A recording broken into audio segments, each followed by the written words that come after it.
Man, it is so darned early in the morning.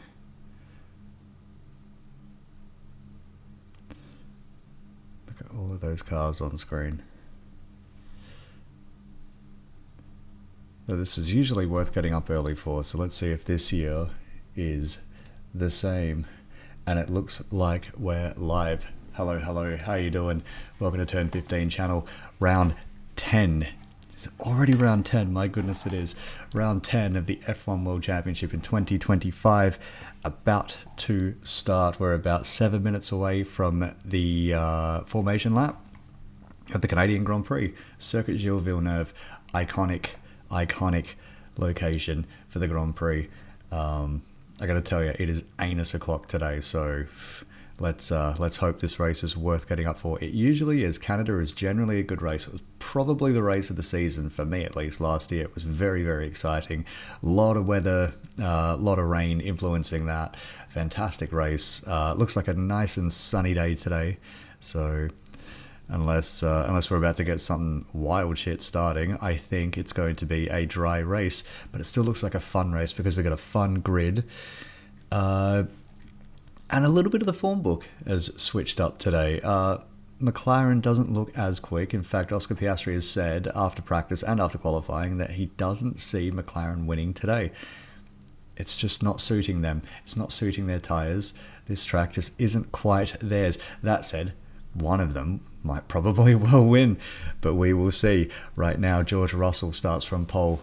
Max Verstappen is second. Now that is a fun front row. Remember Spain last time out? Max Verstappen and George Russell getting in a whole lot of argy-bargy down into turn 5 after the restart.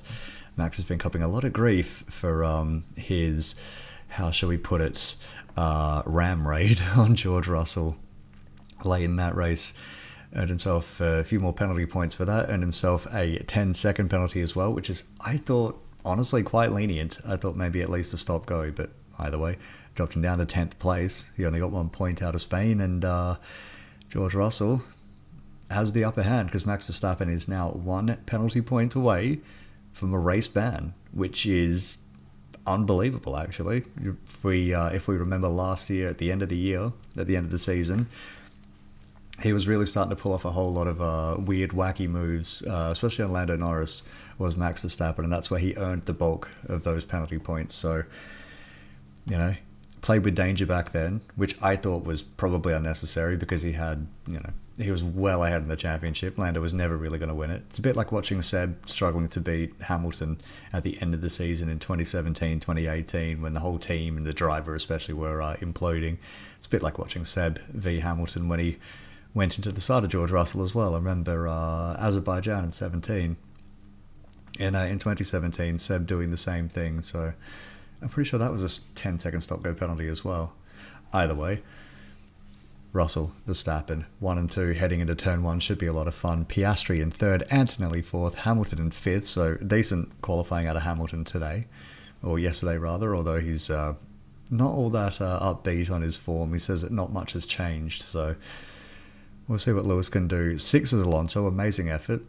7th, Lando Norris, terrible effort. Really bad. Really not good. The car's not suiting the track, but he just said that he tried too hard in his qualifying lap and basically made too many mistakes. Leclerc 8th after a ruined qualifying lap. So Norris and Leclerc a lot faster than where they're starting, so that should be fun to watch coming through the grid. Albon in 9th, Colapinto starting 10th, which is fantastic actually for Franco Colapinto. So a bit of rumour about his seat maybe being under threat. He's not really made the impact that they were waiting for, that they were expecting at Alpine. But 10th is a great starting place, so we'll see what he can do. Flavio Briatore's given him basically 3 steps to keep your seat. Be quick, don't crash, score points.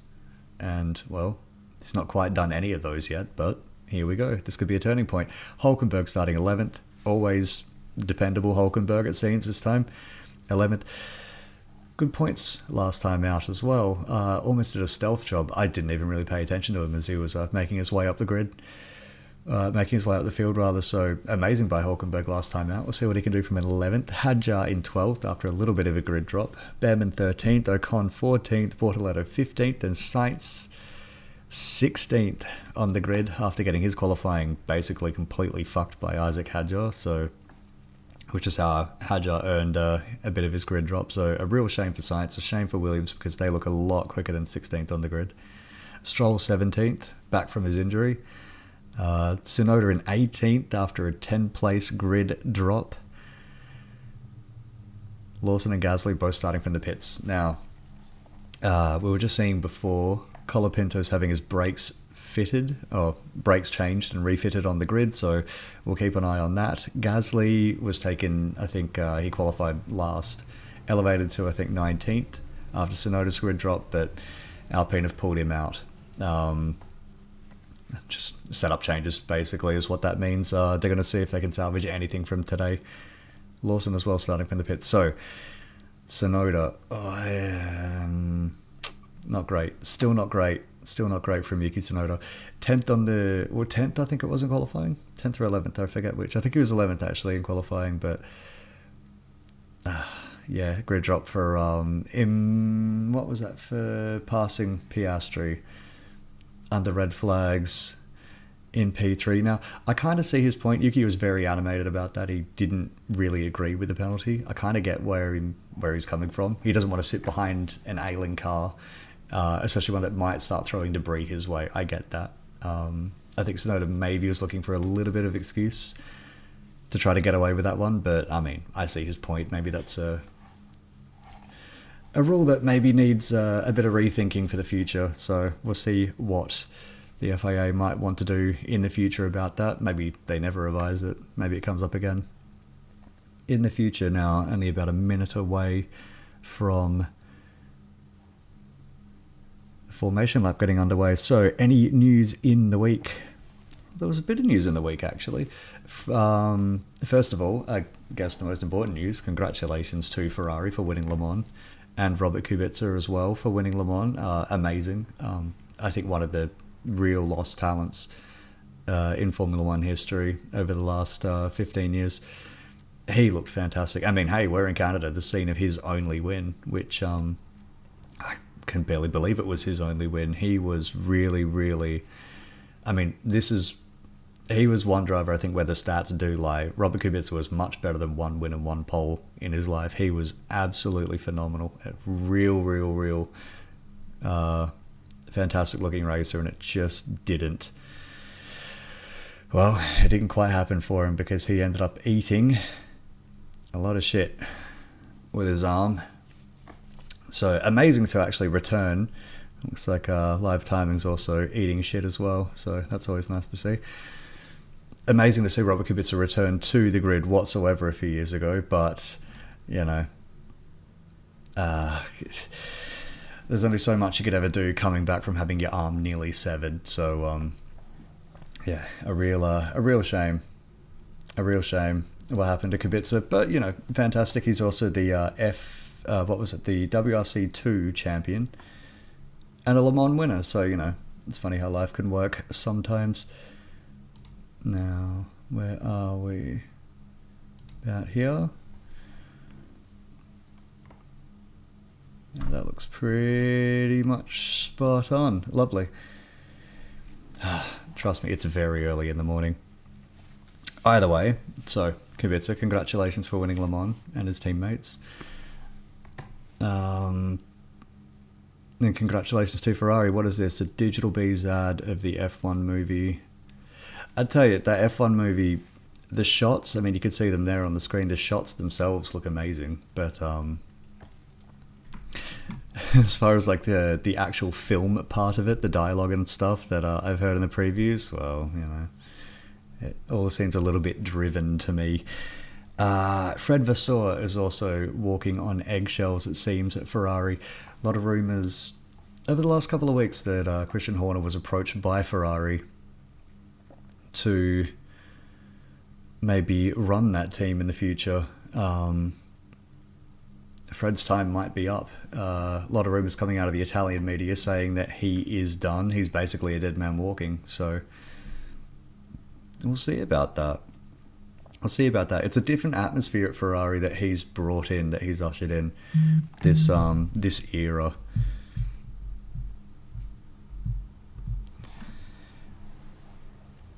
Which it'd be a strange time to get rid of him. I mean, it's not been a great season for Ferrari. They're about to do another rule reset, so we'll see what Vasseur has put in place for the next reset of rules for 2026. Although I get the feeling maybe Ferrari just aren't keen to keep him around after all. Now, the first few cars have been on the grid for a while now.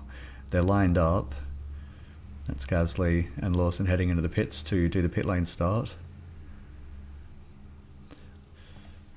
This could be the longest formation lap maybe ever recorded in Canada. We've still got Stroll and Tsunoda pulling up to their grid spots. So Tsunoda just about to hit his, and then that will be it.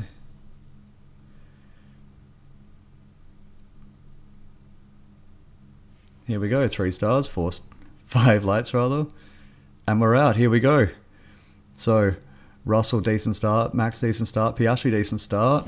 Antonelli, decent start. 1, 2, 3, 4. There they go. Into turn 1 and turn 2. Antonelli on the inside of Piastri. Piastri sort of to the outside. Now Piastri's going to have to watch himself. He's in a title fight. He can't afford to get mixed up with the fuckery. And it looks like Antonelli's going to go ahead to 3rd place. Fantastic. Well done, Kimi Antonelli. Side by side, Colapinto and Albon back there as well.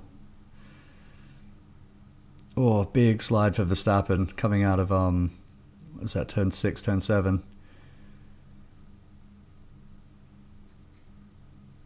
So how about that? A bit of aggression out of Kimi Antonelli. It's really worked out for him. Oh, Colapinto pushing Albon way off the track. Albon going, lawn mowing. Oh, looks like Hulkenberg's gone through on the both of them as well. Is that Hadjar trying to get involved as well? Yes, it is.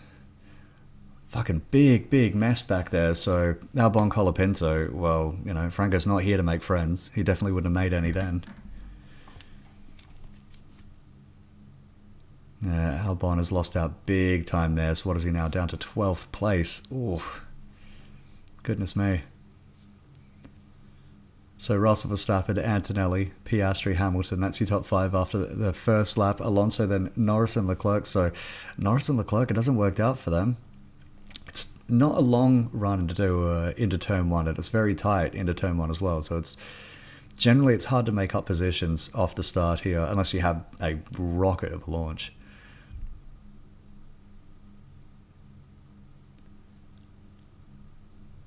So not great out of Norris, not great out of Leclerc. They're just going to have to take their time, do it one by one today, try to make up any sort of positions, make up some points.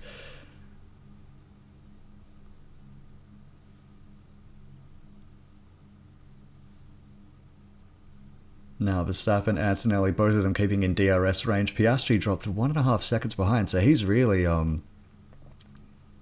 struggling with the dirty air behind the second Mercedes. Either that or he's really fucked one of these corners up.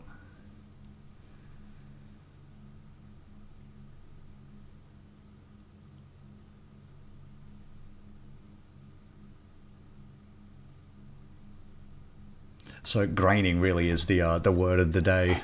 That's why McLaren's been struggling so much with its car. The tyres just basically aren't doing what they want. Graining, of course, is when the surface temperature of the tyre is a lot warmer than really the carcass of the tyre. There's a big temperature differential, and it starts to... you'll see it in a few laps' time, especially on the onboards.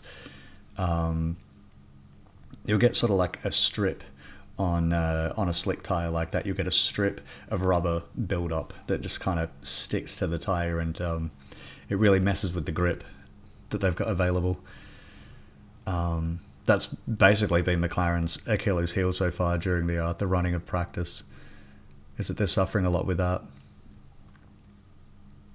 which they generally don't do, but this is a very grain-heavy track. It's just the nature of the thing, really. The Circuit Gilles Villeneuve, it's always sort of been like this.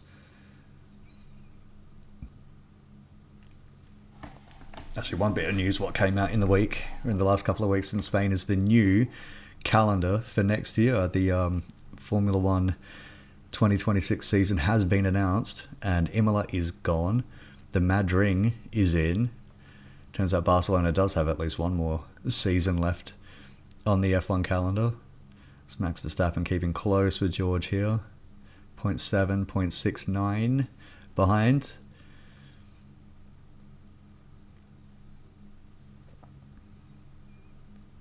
So it all looks pretty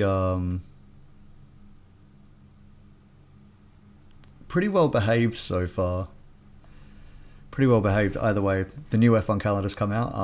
No Imola, and I'll be honest, I'm not that fussed about them not going to Imola. It's a historic track, but it's probably a track that was better in history. It's fast, it's fun, it's pretty okay, but there's only so many places that they can go for the season. We don't want to have more than, ideally I don't think you'd have more than 20 races in a Grand Prix season, so 24 really, really is a lot.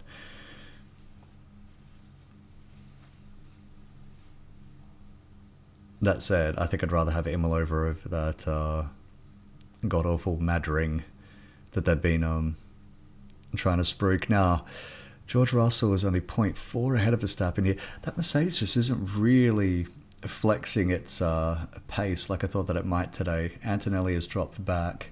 He's 2 seconds behind this pair. So Piastri Radio going to plan B target lap. So I'm guessing plan A was that they steal the lead off the start. That didn't work, so plan B it is. Actually, plan A might even have just been stay ahead of Antonelli and try to keep up with Verstappen, but that didn't happen. It's smart out of Piastri, actually. He doesn't have to fight that hard to try to stay ahead of Antonelli here. Now, Russell, Verstappen, Antonelli. Verstappen, out of all of these guys, is probably the only one who could do anything with Piastri's championship here. And especially after Spain, Verstappen's really, really dropped anchor. He is far behind in the points, so as long as Piastri stays ahead of Norris, I think he's fine. I think that's really all he cares about for the championship today. So the difference between third and fourth place is 3 points, and it's not really worth risking massive damage, a DNF, over potentially 3 points here, especially when you're still ahead of Norris and potentially when Norris could well just choke the rest of the championship away. If he's starting to make mistakes in qualifying, and not just starting, he's made mistakes in qualifying all season. I remember Saudi Arabia, he put it in the wall as well, but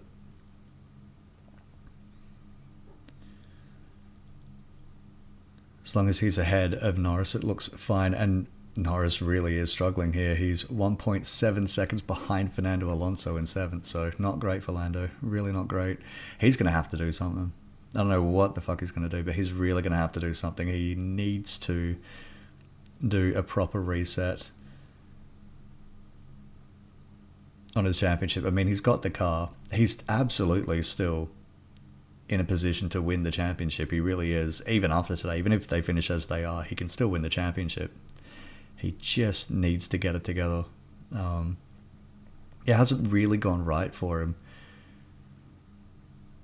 since Australia. I know that he's had one win since then, but it just doesn't quite feel like it's all coming together for Lando this year. Not with the car that he's got. To have only 2 wins out of 9 races so far is just insane.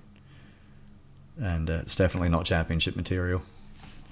Now, replay of the start here. As Max Verstappen's fallen 1.2 seconds behind George Russell. So here we go. Russell starting to really establish himself in the lead here. Side by side through turn 1. Looks all very, very well behaved. There was a time when running into turn 1 in Canada usually meant carnage was on the way, but we have seen in the past, even in the recent past, turn 1, turn 3, 4, even coming out of turn 5 in I think it was 2018, there's been crashes and contact and they're very, very well behaved today. I mean, it's a long old race ahead. It's just a replay of Colapinto shoving Albon, and we've learnt that that's legal. You really can just, shove your opponent, squeeze him off the side of the track. And I mean, it's... The way I see it, it is kind of fair, Albon could just back off here, but I think that he's... actually, I mean, they're really side by side going into the apex there, so I don't know. The FIA, bless them, for whatever reason, have decided that leaving racing room on the outside is no longer a thing. So you can just shove whoever you want off the road, and it's nice and legal. So, not that I really agree with that. I think it's well, it sure is one way to go racing, I'll put it that way. But lap 8 has still got that fucking digital ad going for the F1 movie. Alright. We get it, guys. We get it. You're very excited about your film. Well done.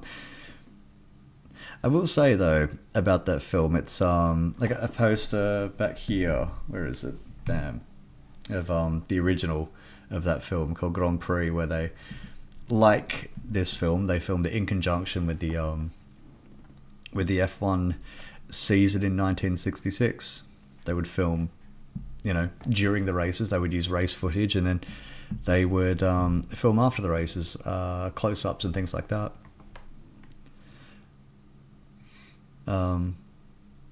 That was still, in my mind, the best F1 themed film that's ever been. One of the best racing films that's ever been. It really captures the essence, I think, of competition and things like that. I mean, it's dated now, isn't it? A little bit cheesy, but that's what you get for Hollywood in the 60s, I guess. Either way, we are on lap 9. George Russell, Max Verstappen, Kimi Antonelli still 1, 2, 3. Piastri's complaining about his degradation on the radio. Rear degradation as well, so yeah, that's basically what we've been hearing all weekend.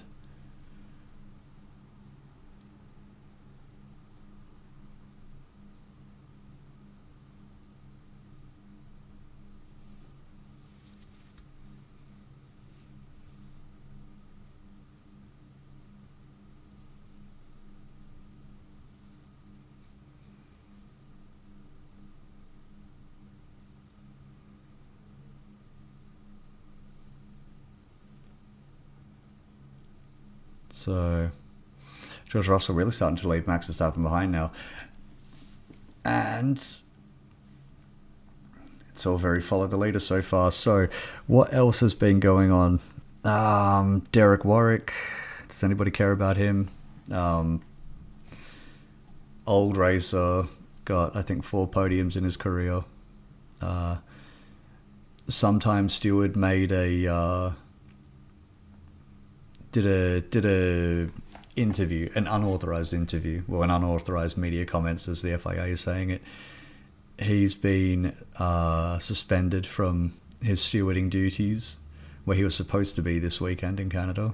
He's going to be back in Austria. Suspended for 1 round because they're not happy with comments that he made after the Spanish Grand Prix. Now, he was not a steward in Spain. He just made comments about the stewards, and they're the clerk saying that his tyres are not great. They're not. They're Pirelli's, mate. I don't think Pirelli tyres have ever been all that great.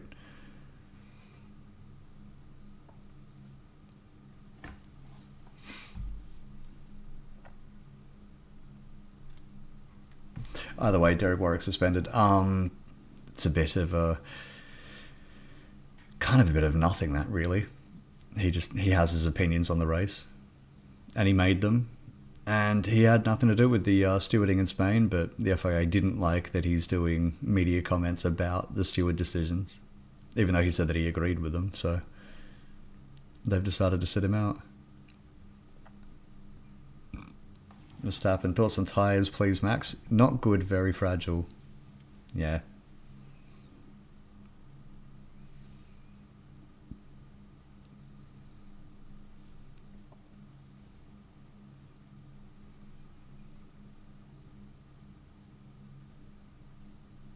Oh, so here we are, Lando Norris on board.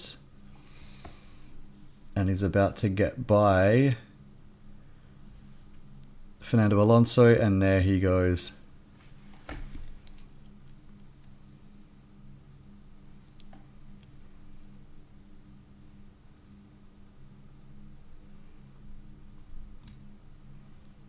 So just try to resync my live timing here. It's great when it just resets itself, isn't it? Either way,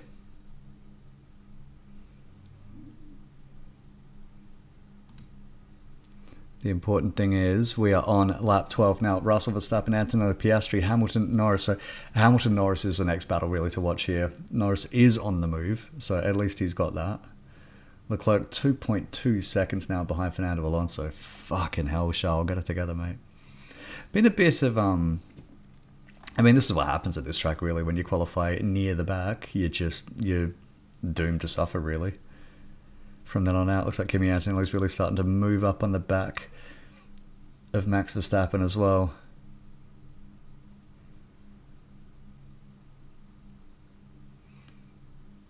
Ooh, side by side.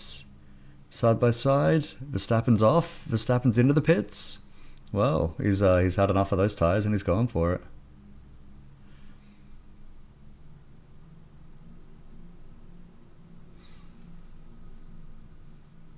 So here we go. Max Verstappen, the first one to blink, the first one in the pits. Hard tyres go on.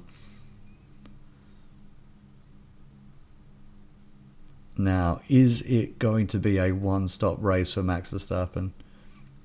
Generally, my God, we've actually got some action this morning. Amazing. It's interesting to see the team dynamic between Ocon and Behrman, just because Ocon's never really gotten along with any of his teammates for more than about a season.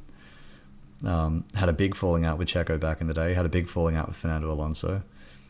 Had a falling out with Pierre Gasly as well, and that was before they was even F1 drivers. But there's Ocon on Isaac Hadjar as well, so decent lap out of Ocon there. George Russell being called to pit as well, so here we go. Russell trying to avoid the undercut here. Big... Oh, is that Carlos Sainz going for it on Gabriel Bortoleto at the hairpin? Doesn't quite get that one done. So Antonelli takes over the lead. Russell in the pits, 2.5 seconds. That's a pretty decent stop.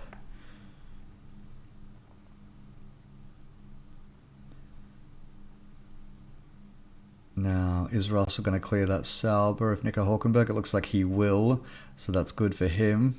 Comes out about 3 or so seconds behind Fernando Alonso, Hadjar in the pits as well. So here we go, starting to really do the pit stop cycles. Antonelli leads from Piastri, then Hamilton, Norris, Leclerc, Alonso. So the top 6 have not pitted yet. Russell has gotten out ahead of Verstappen, who is behind Nico Hülkenberg, so that's bad news for Max. Very bad news for Max. Now, the thing is, Hülkenberg was on the same tyres, on the same strategy as the top 3.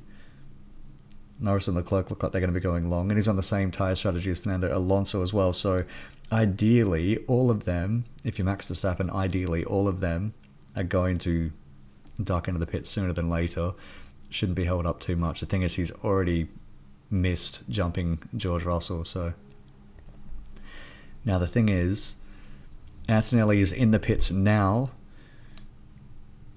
Let's see if he can come out ahead of Hülkenberg and ahead of Max Verstappen. Now, Verstappen's been on his new tyres for a good couple of laps now. Is he going to make it? Nah, not even close. Look at Max go by. And Verstappen has passed Antonelli before he's even left the pit lane.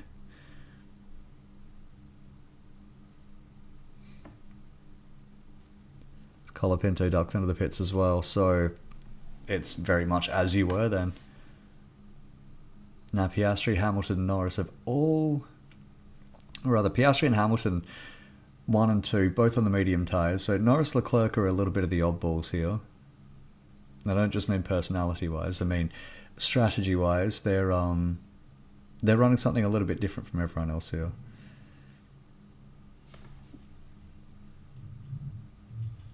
At least in the top 10 they're running something a little bit different. Here is Lando Norris right on the back of Lewis Hamilton.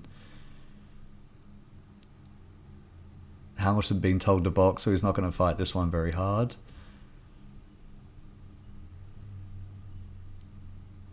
And there he goes into the pits. A little bit of an awkward entry, that, actually. If you're getting passed by a car that's going to brake harder for the chicane. It's a bit of a weird pit lane entry, this circuit. Generally, you'll go quicker through the final chicane if you're going to duck into the pit lane, but if you're getting overtaken by a car that is staying on track, then it can be a very awkward bunch up.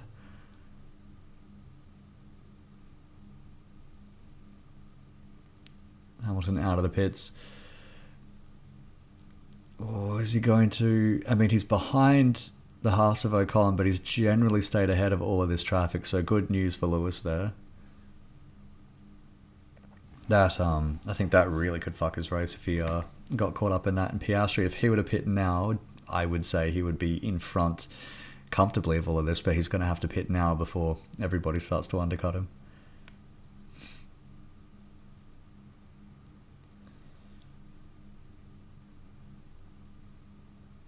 So I would assume Piastri's going to come into the pits. Surely he's going to come into the pits.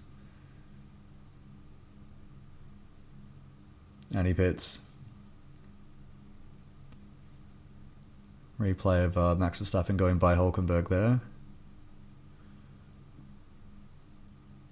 So Lando Norris leading again. And by again I mean for the first time today, but again in this championship he is leading a race now. Norris and Leclerc, like I said, were the oddballs. They are going to take over the lead here, but what can they do? You would assume they're going to run as long as they can and then probably medium tyres to the end. The other theme for this weekend has been the soft tyres generally aren't that great. Like they really, really do fall off, so everyone's trying to avoid them in the race.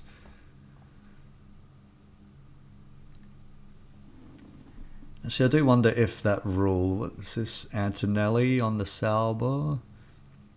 Easy as he goes by. So Antonelli up to 5th, Hülkenberg down to 6th. It makes me wonder if the Monaco rule of running every type of tyre maybe should be a thing in Formula 1. Especially when they're trying to eliminate one-stop races. They try to eliminate one-stop races in the past by just having tyres that degrade. Because pit stops are fun. So the FIA line of thinking goes, pit stops are fun. The more of them that we have, the more strategies that there are. The more strategies there are, the more divergence there is between speeds of cars. Oh, that's Carlos Sainz. A replay. Carlos Sainz absolutely sending it on Bortoleto. Bortoleto avoiding contact there at the hairpin. Yuki Tsunoda with a front row seat to that. And Sainz makes it work. So Bortoleto really more just avoiding contact there than genuinely getting past. Oh, Yuki getting really, really tight on the end of Bortoleto there as he's getting by him into the final chicane. Really, really close there. I don't think there was contact, but there really wasn't much room left to play with there. Anyway, so goes the FIA line of thinking. More pit stops is more fun, essentially, in the race. It's more fun, which is a bit antithetical to their sprint race philosophy, but, you know, whatever. But if you don't generally take more pit stops than you absolutely need to in this sport. It's never been a thing. If you can get away without doing any pit stops, then you do it. And generally the way that they've done that over the last 15 years, this looks like Piastri going past Hülkenberg as well. So that's the top 6 cars going by, well, the top 6 cars are now ahead of Hülkenberg as 7th, so I couldn't imagine. Behind him, Hamilton in 10th, so Hamilton's quite a ways down here. Still stuck behind Esteban Ocon.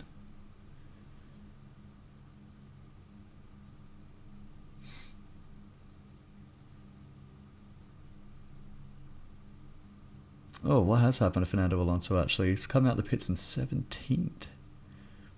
That's... oh, they've totally fucked that up. That's either a bad pit stop, which I didn't see, or he's just been totally wrecked.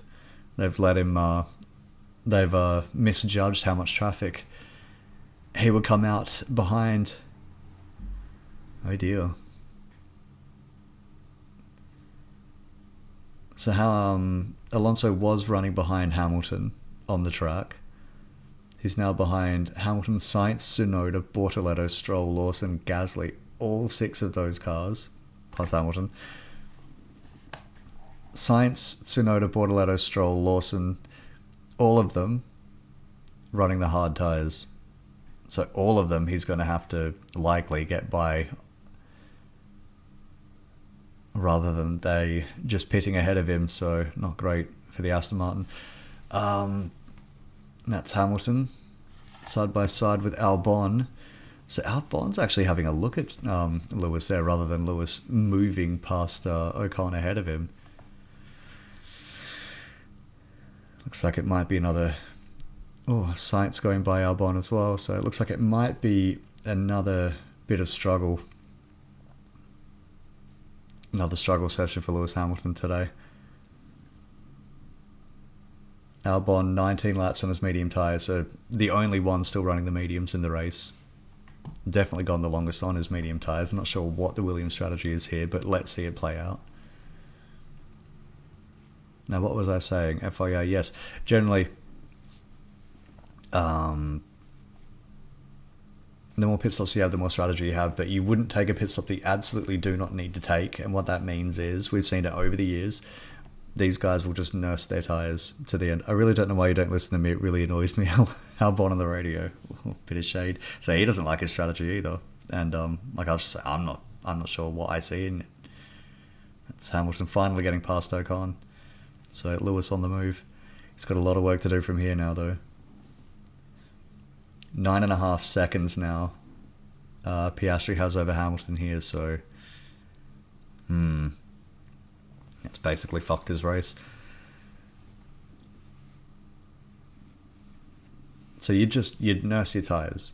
And we've seen it over the years where teams they're quite happy to drop 10, 15 seconds from their race time just nursing their tyres, because it is cheaper, if you want to put it that way, than taking a pit stop. A pit stop is very expensive when it comes to time. It could be 20 plus seconds, 25 seconds, depending on the track, depending on the pit lane. And if it all goes well, a pit stop could take 25 seconds. Then if you just add 20 odd seconds to your race time by nursing your tyres, and that would still be quicker. So what we end up getting is 300 or so kilometers of watching Formula One cars just pootle around the place rather than really, really push it. You can still see them getting pushed every now and then.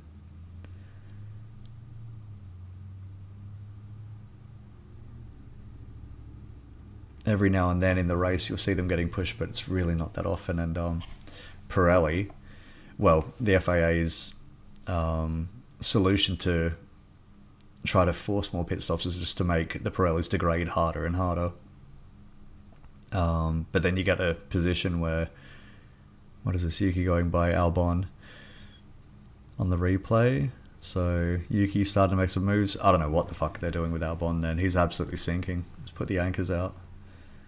And he's still out there circulating, so fucking God knows what Williams are trying with him.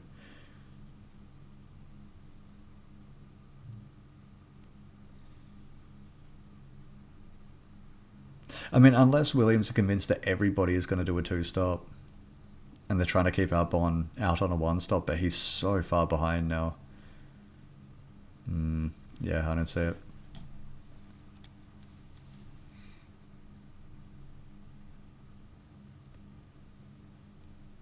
I mean, we've ended up in a situation now where the tyres just cannot be pushed. You push them for half a lap, especially the soft compound. You push it for half a lap and they just don't last. Just look at Albon's tyres as well. No wonder he's getting past. They are graining like crazy. They're just absolutely worn down. Really, really worn down. Now, this is Alonso, who's about to go by Alex Albon. So Alonso has gotten by. Well, Stroll's really no problem for Alonso to go by, but Lawson, Gasly, Hulkenberg's pitted as well and gone back down to 17th.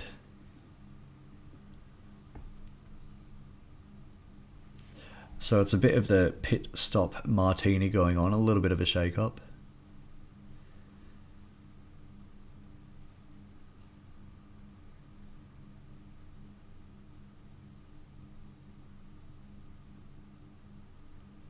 On board with Lance Stroll here. A lot of consternation about Lance Stroll over the last week or two. So he missed Spain, missed the Spanish Grand Prix, pulled out after qualifying with a wrist injury. The rumours going around the paddock then were basically he had a Donald Duck tier tantrum after qualifying and just started, if I'm to believe the paddock rumours, he actually lifted up his car, threw it through a wall, bit the head off of 3 of his mechanics, and then sobbed, crying into money, a bit like Woody Harrelson in Zombieland. Now I get the feeling it might have been a little bit exaggerated, all of this. Actually, fuck it. I'll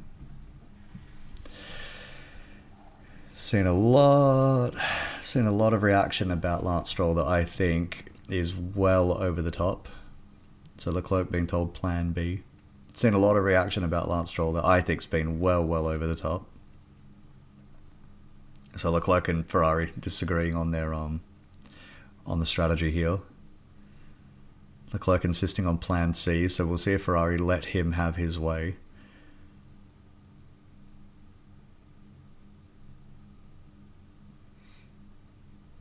You know, between Charles Leclerc and Ferrari, I'm not sure who I would actually trust more to get the strategy right.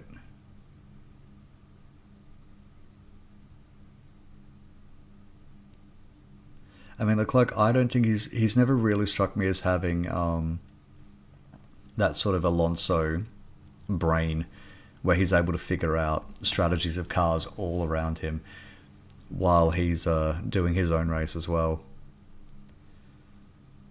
Then again, I'm not sure if I would really trust Ferrari in doing everything right anyway. So Stroll's in the pits.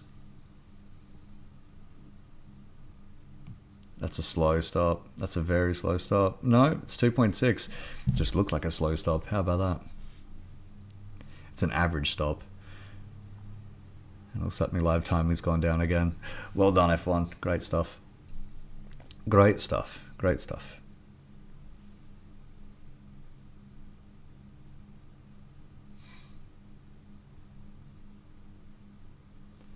Well, let's try that again. So, anyway, I think I'll defend Lance Stroll there. At least I think the reaction to it has been completely overblown.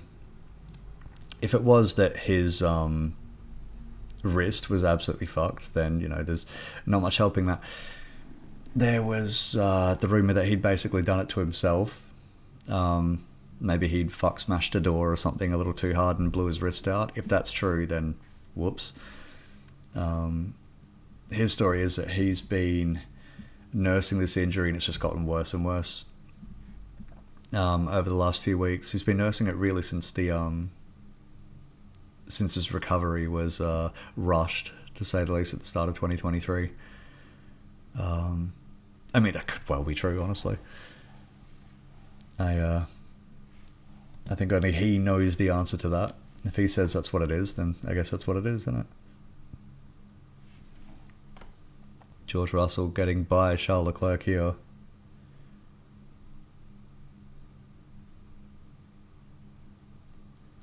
Yeah, easy move there. So Leclerc's tyres really started to go off now. Russell now 2.1 seconds behind Lando Norris.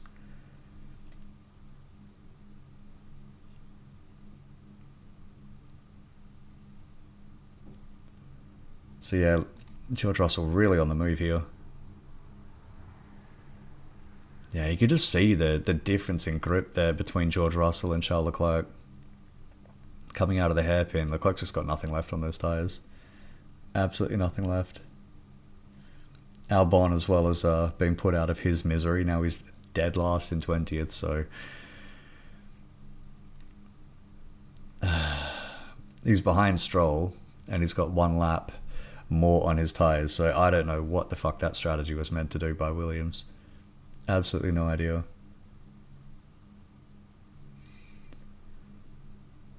And I'm sure my tired eyes are deceiving me, but is that...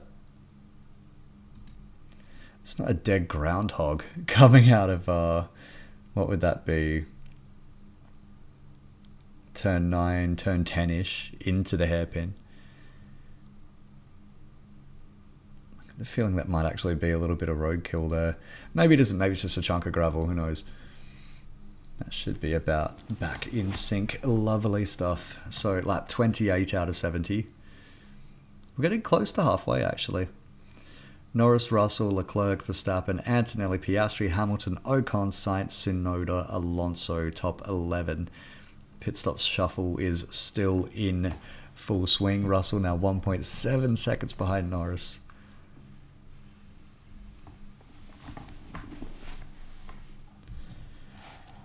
Yeah, I don't know. I think it's Oh, Alonso having a look at Tsunoda around the outside of the turn 1. It's not gonna work there though.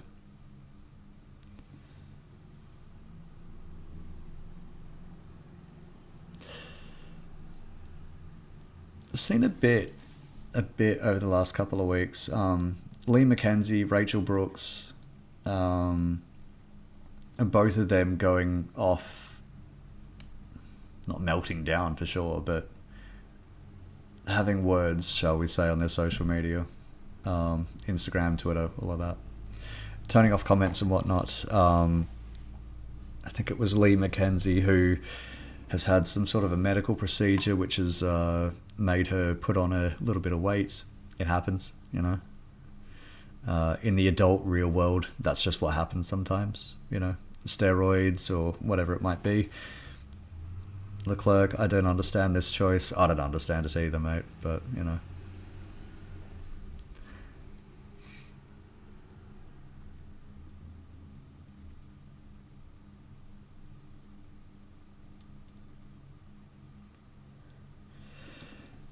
Turning off their comments and stuff like that because, well, Lee got a lot of comments about her weight or things like that. Just basically was unhappy seeing it on a social media, and Rachel Brooks copped a lot of flack for her questioning of Max Verstappen after his antics in Spain, which I think is probably the least that he earned. I mean, generally, if you're going to use your car to just barge into another car, always Lando Norris jumps into the pits, out of the lead, so we'll see. I'm guessing he's going to come out ahead of Charles Leclerc. But we'll see, because Leclerc has also come out into zero traffic, so McLaren might have been forced into this. It's like a bang average stop there for Norris, about 2.2 seconds, yep. It's pretty decent, and it looks like he's going to come out in front of Charles Leclerc, so job done for McLaren. Well done.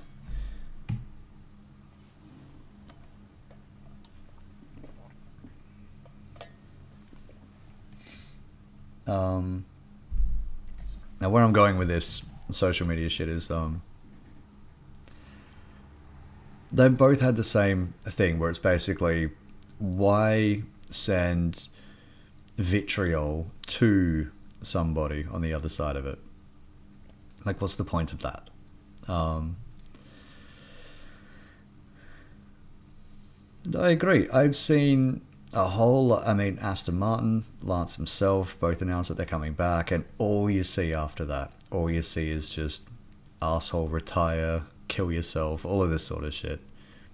Leclerc, why have we boxed? Why did we box? We're on plan B. But Charles wanted plan C. It's just telling you the tyres were fine, said Charles Leclerc, so Ferrari are not listening to him. It's a shame for him. And you see it a lot. There's a along with Drive to Survive, it's brought in a new audience, and part of that new audience, I think, is a very tribalistic, almost, how to put it, if you've ever been on Twitter, looking at soccer Twitter, you'll know what a fucking cesspool that it can be. Everybody's just more focused on being like the haha funny Twitter account that dunks on other guys. And that sort of shit gets pushed and rewarded on social media. It gets them a whole lot of attention, it gets them clicks, etc., which they fucking live off because generally they don't have much else going on. Not that they're... I'm not even going to say that they're all in their mom's basement or anything like that, because most of them aren't really. They're not just this... We're racing, not testing, says Alonso, so... He's not happy with Aston Martin, really, today.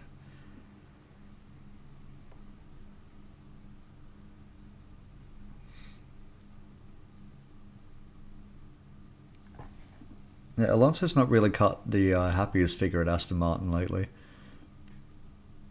I think he just can't wait for this season and this car to be done with, and then finally, hopefully, move on to the goods that Adrian Newey can promise. But I don't think Alonso... And he said it himself as well, I don't think that he's going to be there for when the Adrian Newey fruits really start to show themselves. I remember when Newey moved to Red Bull, he moved there in 2000, I think it was 2006 was his first season there, and it wasn't until 2009 that they started winning races and championships. Soon followed after that, so I'm not sure Alonso is actually going to be able to see the fruits of his labour here. Now, who could take his seat when he eventually retires? Because he's about to hit, 43, 44 or something? So he's really starting to get on now. I mean, I think his longevity has been absolutely amazing, but I cannot see Fernando Alonso racing Formula 1 at 48, 50 years old. I just don't see it. I mean, who knows? I didn't think that he would still be racing at this point 10 years ago, but here we are. Oh, that's Bama going very, very deep. That's what she said.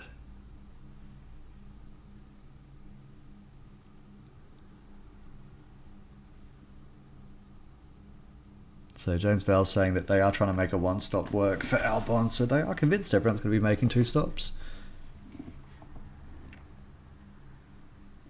We shall see. We shall see.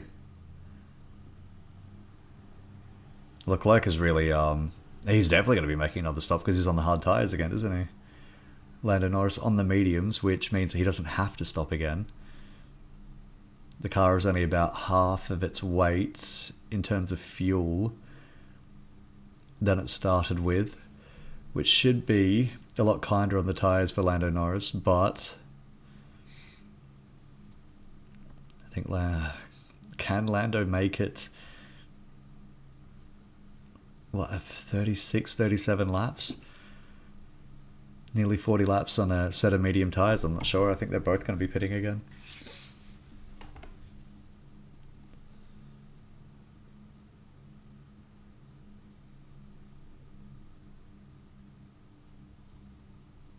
It's Alonso looking at Carlos Sainz, looking very racy behind him, so that Aston's found a little bit of speed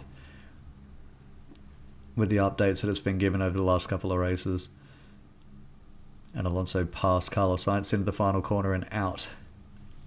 Now, what was I saying? Something about social media. Yeah, I think there's a lot going on there. Maybe it is human nature to be just vitriolic and awful, especially when you're behind the relative safety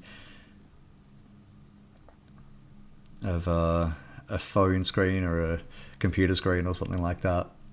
I mean, generally, you could just send Lance Stroll a eat shit and die message, and what the fuck's he ever going to do about it? But I don't know why you would. Maybe it's just me. Just don't know what... The kind of mindset that would treat Facebook like 4chan, if you know what I mean. I don't know, I've always found it some kind of strange. Maybe I'm just not hip anymore. Anyway, George Russell, Verstappen, Antonelli, Piastri, Norris, Leclerc, Hamilton is your top 7. Then Ocon, Alonso, and Sainz, 8th, 9th, and 10th. Yuki Tsunoda, 3.4 seconds behind Carlos Sainz in 11th.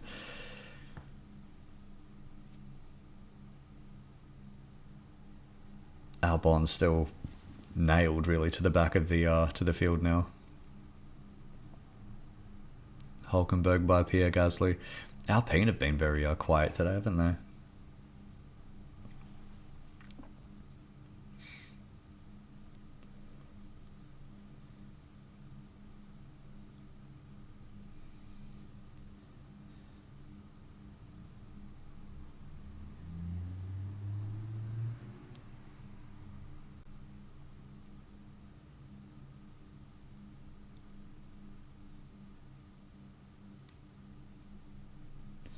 I suppose one thing I would also say is I'm not sure celebrities really should be on social media. I don't think it was made for them. It's a wild west out there. I mean, I love the up-to-date access that you get via things like Twitter and that. It's really great. It's great for like following a series like this, especially after the race. If there's investigations from the stewards and things like that, it's great to get it. They're basically up to the minute of who's getting punished, who isn't, things like that. So it does have a utility, but yeah,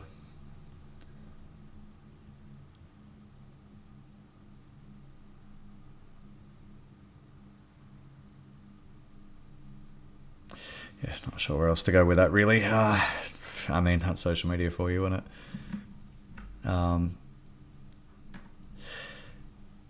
I did read an actual article, though, not just social media, an actual article, motorsport.com. I forget who wrote it, some fucking hack who was complaining that Lance was not happy enough, really, to be back, which is the kind of rhetoric that fuels a lot of the stupid shit that you end up seeing online, regurgitated by morons. Basically, he wasn't happy that, this hack journalist was not happy that Lance was not dancing around like an Israeli on 9/11, to be back, to be loving life and things like that. He's not clapping like a fucking monkey with cymbals that he's back and racing, and Lance has always been like that.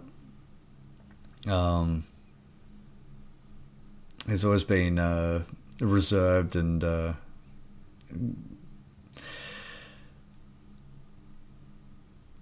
what's the word I'm looking for here? Introverted. Been very introverted like that, and to complain that he's just like cutting a miserable figure, probably when he's still in pain as well, is just, well, I got a lot to say, but I can't be bothered saying it at this hour in the morning. Anyway, here we are, lap 38, so more than halfway through now. Russell, Verstappen in the pits, here we go. So 2 stops are the order of the day. Well, this is going to be fun. This would, I assume, be Max Verstappen's final pit stop of the day. Once again, he's gone first before any of the Mercedes, any of the McLarens. Now, is this Verstappen getting through his tyres quicker than everyone else, or is this just Red Bull trying to be ahead of the curve?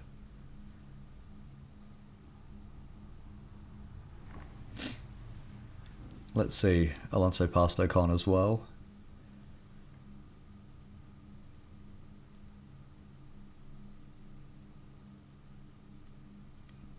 That would have been into the final chicane.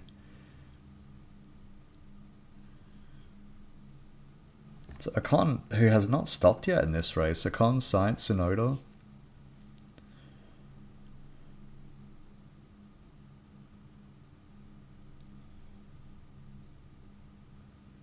Either way, Alonso's absolutely feeling it today, isn't he? Really feeling it. He's really on the move. Antonelli now in the pits.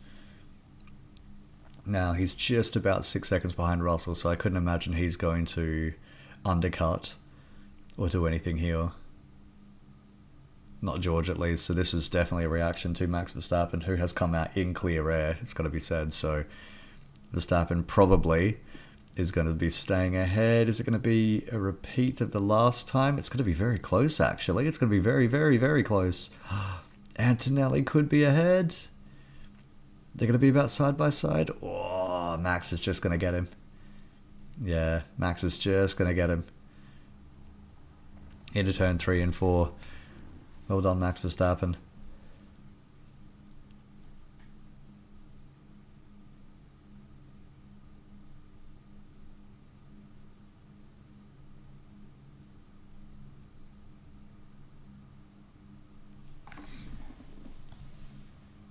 So Verstappen stays ahead of Antonelli.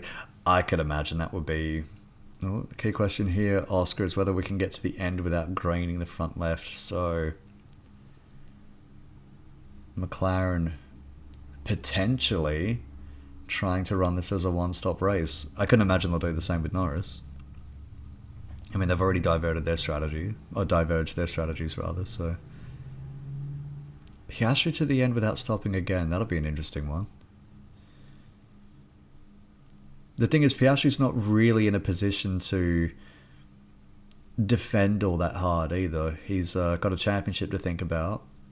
If someone like Verstappen, or especially Antonelli, wants to start getting racy with Piastri, I mean, how hard can he really hold them off on tyres that have done at least 20 laps more than the others? If Antonelli wants to send it down the inside of Piastri's going to let him go. It's going to have to, really. I mean, when that eventually, if that, and when that eventually comes to pass.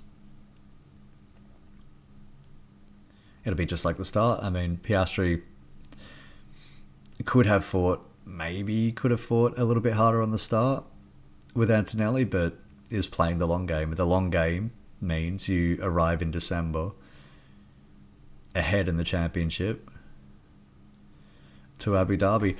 I think that's all Oscar's going to be thinking about from here on. He's already got plenty of wins in the bank. He's got plenty of points, plenty of podiums. He's got the championship lead. He just has to think about nursing that, increasing it where he can, minimizing damage where he can. That will make him champion in the end. I get the feeling Oscar is going to be champion this year as well.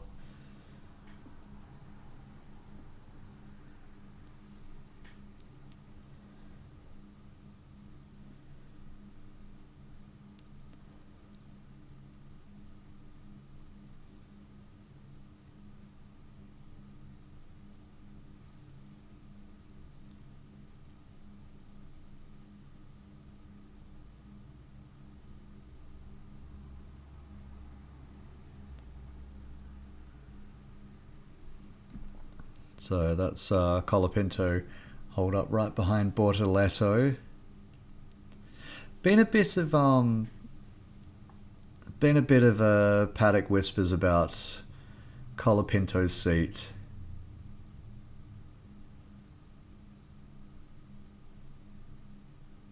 Yeah, been a bit of whispers about Colapinto's seat. Hasn't had the easiest time of it since he replaced Jack Doohan. Had a big crash in Imola in qualifying. Did a lot of damage to that car.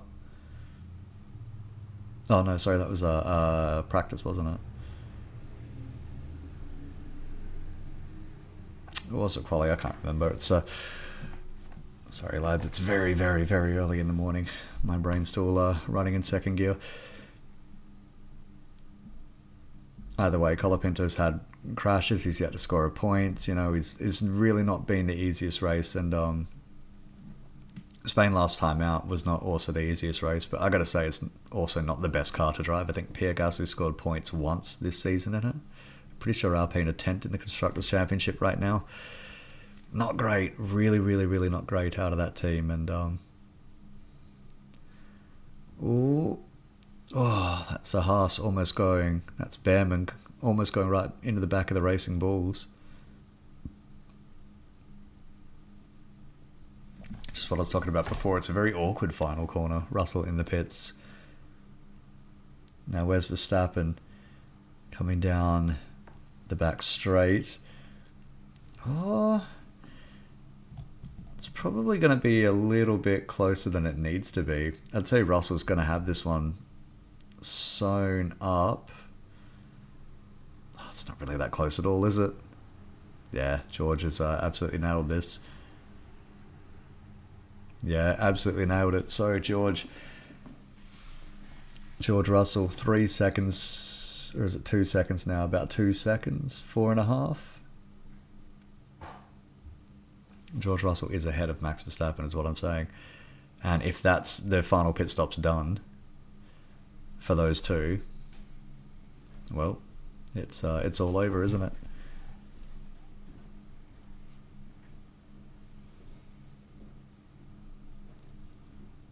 Colapinto having a look at Bortoletto, can't quite get it done. Gasly having a look at Hadjar as well, can't quite get it done.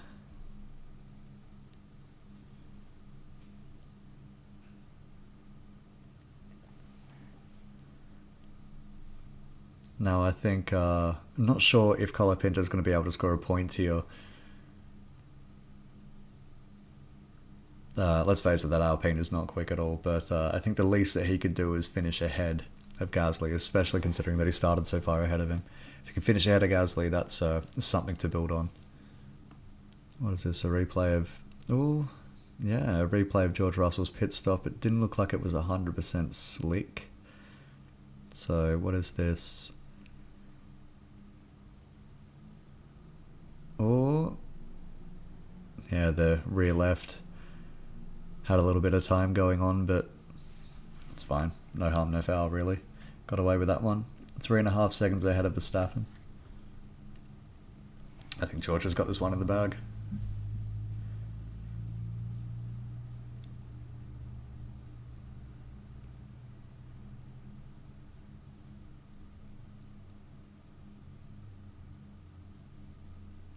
It's Behrman going by Pierre Gasly as well.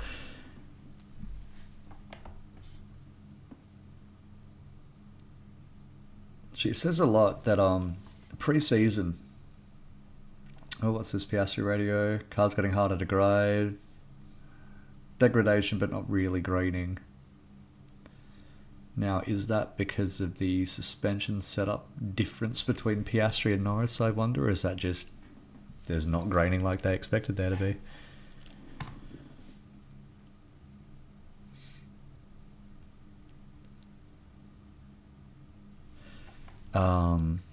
It's quite interesting. Going into the season, everybody had picked Piastri box. So every time I try to make a point, something happens.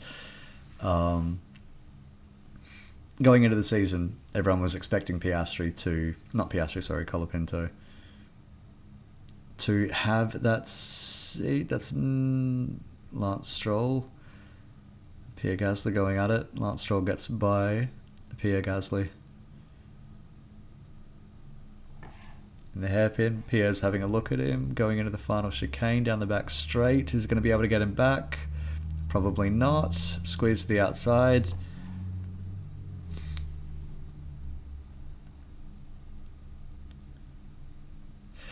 It's hard to get by. I remember Carlos Sainz shadowing Max Verstappen. That's Piastri in the pits. Carlos Sainz shadowing Max Verstappen at the end of the 2023 Canadian Grand Prix. And Sainz spent how many laps right on the back of that Red Bull that day. It was clearly at least as quick, if not the quicker car, but just there was no space, no room to get by. Max defended well that day into the final chicane, and there was just nothing Carlos Sainz could do. If you've got a real speed differential, like a real good exit out of the hairpin, generally you can make that move work. If you dive bomb into the hairpin or something, maybe you can make that move work, but the final chicane is a tight entry, and especially if you're forced to the outside. If the guy ahead is covering the inside line, generally it's fucking done. There's no room through that chicane for two cars to go side by side. It just doesn't work.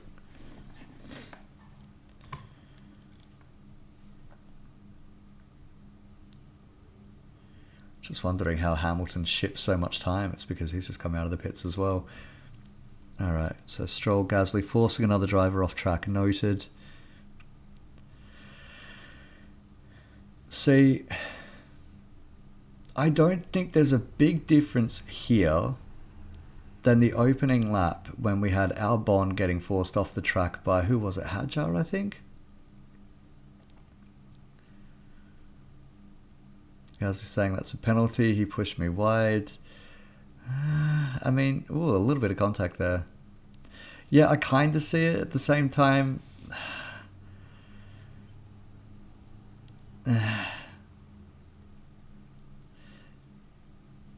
how to put it? At the same time, I feel like, you could kind of see it coming, you know? Either way, the stewards have noted it. We'll see what they want to do. That's Max. Not Max, sorry. That's Yuki Tsunoda. Oh, under investigation. Here we go.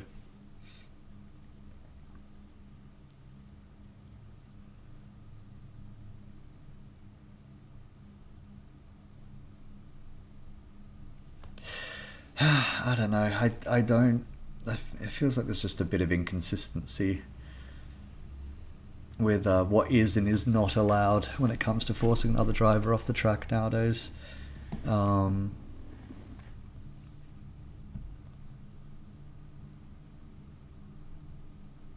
not sure even most of the drivers know what exactly is and is not allowed under the racing rules anymore. It's the more they try to legislate these things, the more they try to say this exact scenario is fine and this exact scenario isn't fine. I think it's just the more confusion and consternation that they end up generating. So Norris in and out of the pits ahead of Hamilton. God, Lewis has fallen so far behind. He's only just hanging in front of Alonso now. Only 2 seconds ahead of Fernando Alonso, so... another difficult race out of Hamilton. I wasn't exactly sure what to expect out of Hamilton and Ferrari, but I think I expected a little bit more than this. I mean, he's now 36 seconds behind Leclerc. Leclerc started 3 places behind him. Oh, who's that? Is Alex Albon pulling off? It is. Now he's already behind the fence at the hairpin. I'd say they're throwing a yellow flag almost as a formality there. It's it looks well out of the way, well out of danger. Yeah, and then a green flag already, so...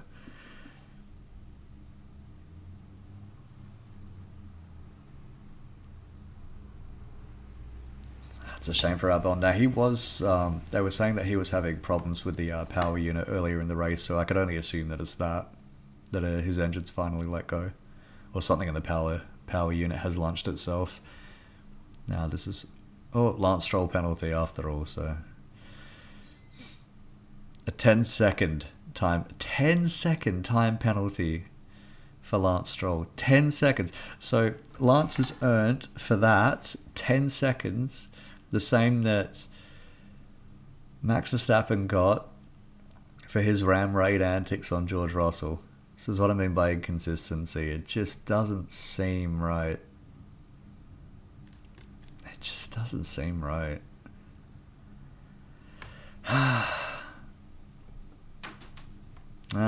Well,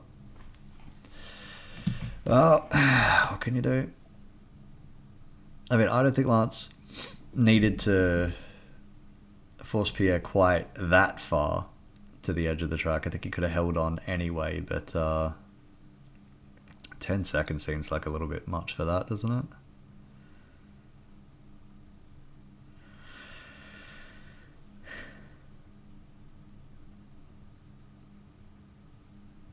These dang stewards. Come on, guys. Canada's hurting already. Canada's really hurting. Sports-wise already. You don't want to be doing this to them.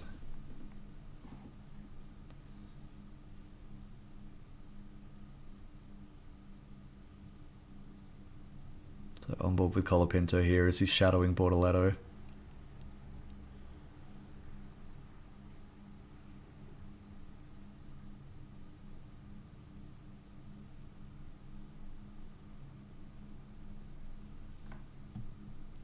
Bortoletto into the pit lane. So, lap 50, 20 laps to go. Leclerc, Russell, Leclerc, who I assume is going to stop again.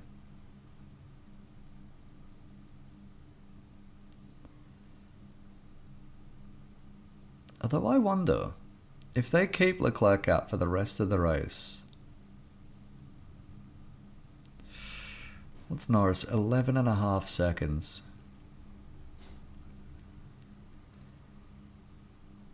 I wonder if they're thinking if they keep Leclerc out. Well, this is Alex Albon. Yeah, it looks like his engine's basically just given up on him.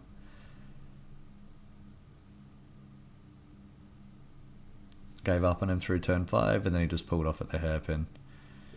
So it's a shame. It's a lot of promise for Williams this weekend, and it's going to amount to absolutely nothing. A big handful of fuck all. That's what Williams taken back from this race. I mean, Sainz is running 9th now, but we'll see where he finishes. Alonso in the pits and out of the pits. He's come out with a little bit of room ahead of him to Tsunoda. Alonso's having a decent race, to be honest. A very decent race.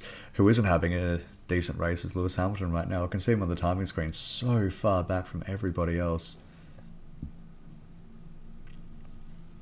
I mean, Hamilton does not have the pace of Lando Norris for sure.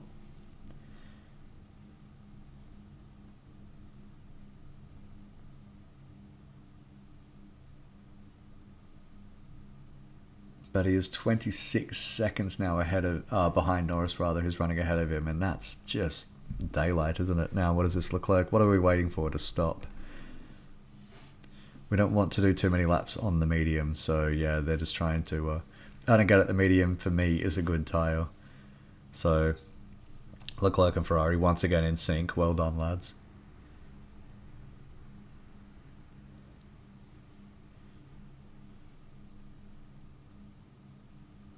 Leclerc now 10.3 seconds, so the gap from Leclerc to Norris has come down.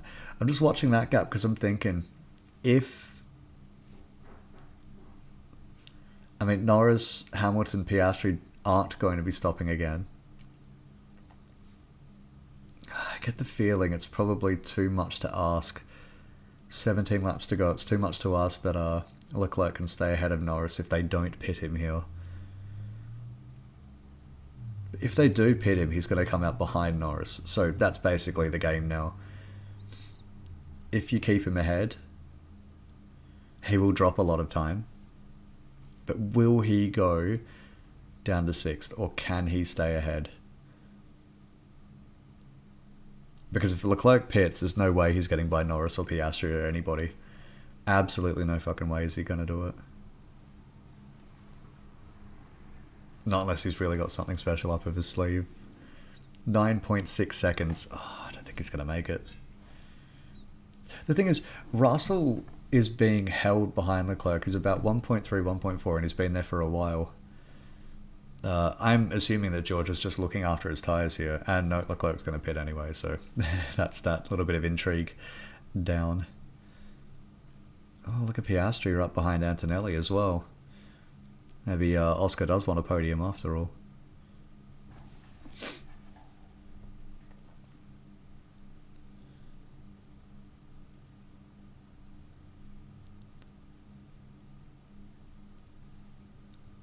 So Leclerc in and out of the pits. And just daylight now between him and Norris, and a little bit of lap traffic as well.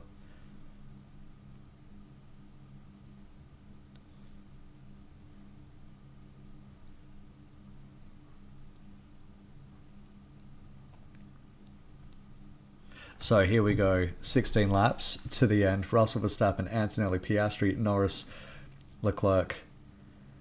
That's your top 6. That's everybody really who matters right now. Leclerc is on the far end of mattering here because the top 5 aren't that far apart. Russell to Norris is only 7.5 seconds. Could be a lot of fun actually coming up in the next 16 laps. And then just the power gap to Hamilton. Then another power gap to Ocon behind him.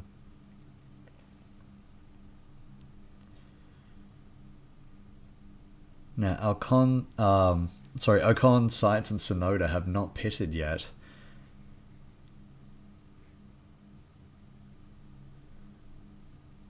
Gasly hadn't pitted, but he's now in the pits, so there is that.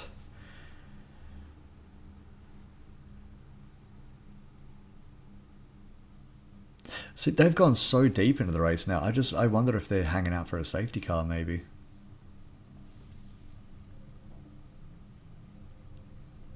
Because Ocon, Sainz, if they pit now, they're dropping behind Hulkenberg. They are never going to come back from that. And Alonso, and Tsunoda, and Colopit. If they pit now, they're going to drop behind Isaac Hadjar.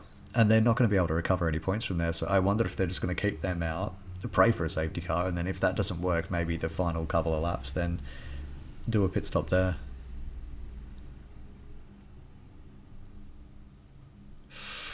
Oh, Piastri really trying to put the pressure on Antonelli here.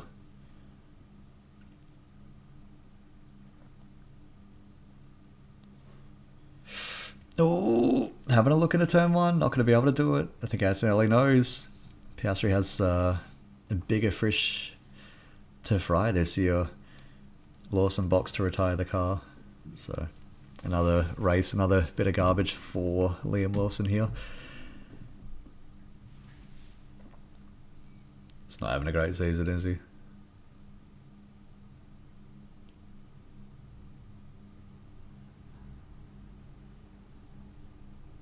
Not sure what I really pictured out of Liam Lawson's season, but it certainly wasn't this.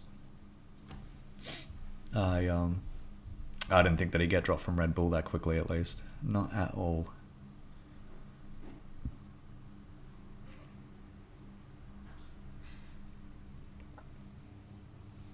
And looking at Yuki Tsunoda still struggling. I mean, he's passed a lot of cars here, but still not pitted. So his true position is a lot further back than this.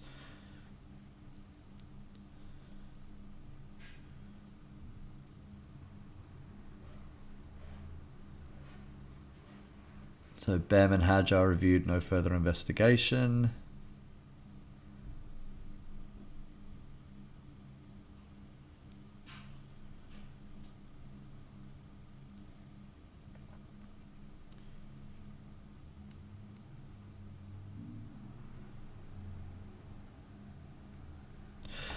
Alright, here we go. 13 laps left. This is actually getting very, very interesting now. Lawson in the pits and retired. So Russell 1.6 ahead of Verstappen, who's 1.6 ahead of Antonelli, who's 0.9 ahead of Piastri, who's 1.7, 1.6 now ahead of Norris. It's going to be very, very tight between the top five here. Everyone's kind of converging into the same race time. Hulkenberg moves past Carlos Sainz as well further back. Looks like Sainz is finally in the pits. Tsunoda is in the pits.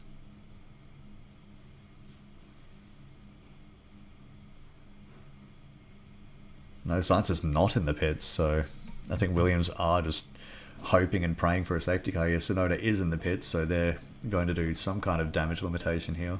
Maybe hope for a recovery.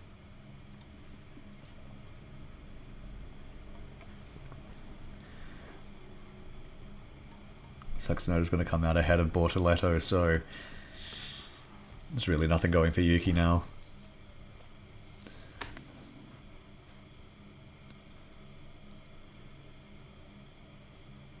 It's all very messy here. Piastri's trying to pick his way through traffic here.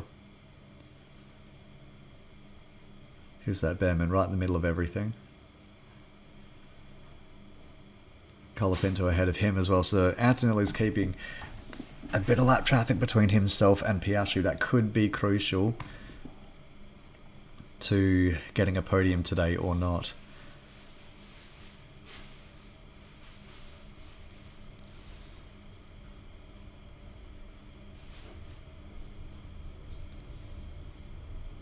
Ocon and Sainz both in the pits, so they've gone with Tsunoda then. They've reacted to that. I guess they just feel like a safety car is not coming.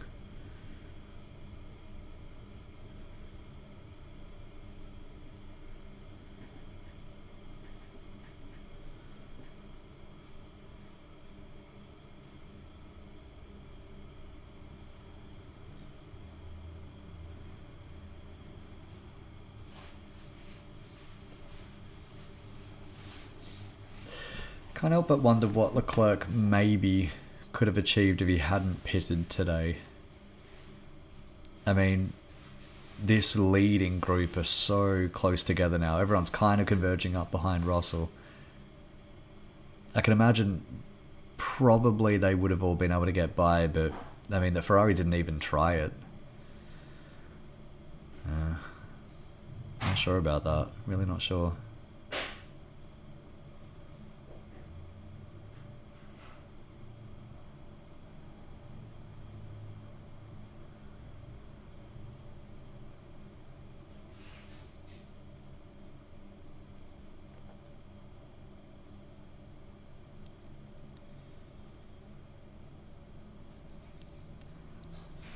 So, about to start, lap 60 for George Russell. Verstappen just about 2 seconds behind Antonelli, just about 2 seconds behind him. Piastri 1.5, and then Norris half a second behind Piastri. You can see that both the McLarens are really queer, really close together. Is Lando going to go for it? Is Lando going to go for it on his teammate here? He needs to. He really, really does. I mean, I was saying earlier, even if they finish as they are, it's not like the championship is lost for Lando Norris yet, but we'll see what he can do here, because if he can get by Piastri, that would be a big, big statement.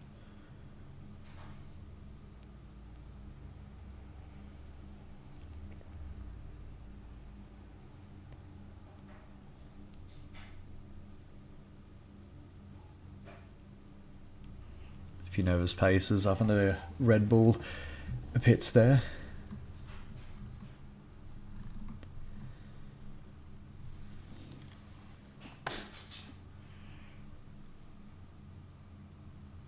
Oh, they're getting very, very close. Now, I wonder if McLaren's going to tell them not to do anything here.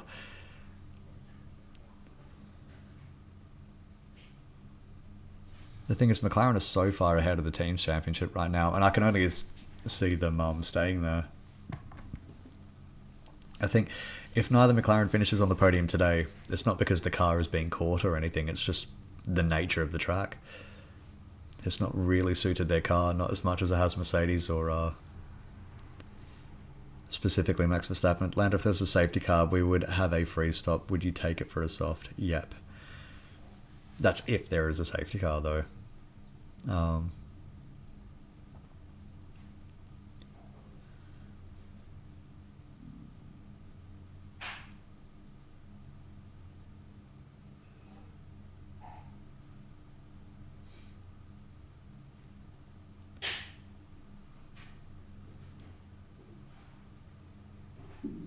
So everybody else is starting to gap here. Really, it's the McLaren battle is the big one. It's Piastri. Now, is he just trying to avoid giving Norris a draft, or are they... Is Piastri maybe overheating here, which is why he's running outside of the line? It might also explain why Piastri has dropped 1.3 seconds off the back of Antonelli. If he is overheating, then he could actually be in a little bit of trouble here.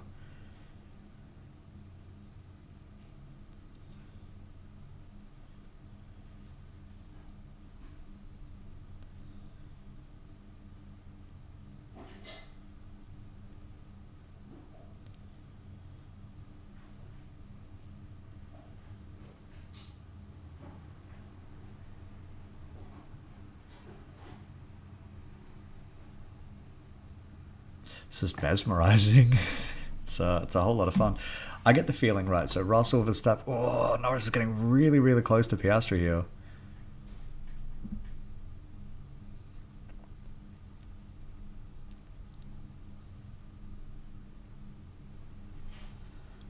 Oh, Piastri driving in his mirrors. You can see him just constantly looking down the back.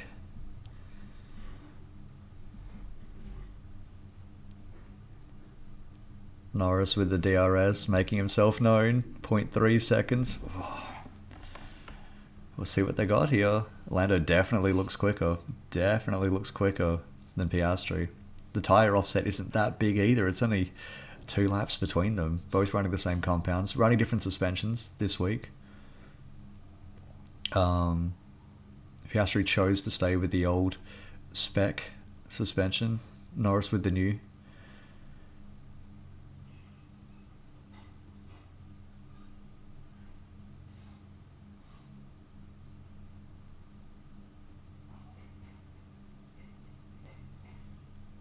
I mean, this is great news for Kimi Antonelli. It means that Piastri's going to be driving in his mirrors the entire time. That said, he has caught up a little bit to Antonelli ahead of him. He needs the DRS. He really, really needs it. The thing is, if, and it's a big if Piastri is overheating, then he's going to have to manage between getting a DRS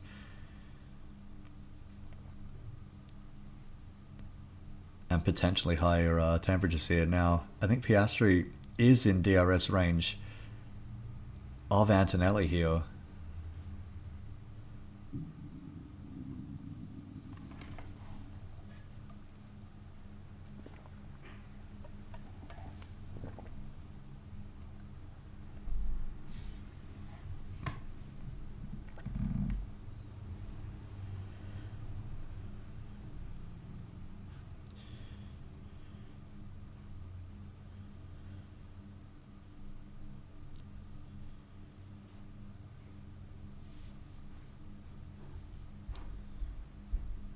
Leclerc's gone absolutely nowhere as well, so that pit stop really did doom him to staying behind Norris. That Hamilton is almost a full pit stop as well now behind Charles Leclerc is not great either. So the Lewis struggle session continues, and I'm beginning to wonder what the fuck's actually going to be able to turn his season around. He was downbeat after his qualifying, even though he was fifth. He says that nothing much has changed, and it looks like he was right.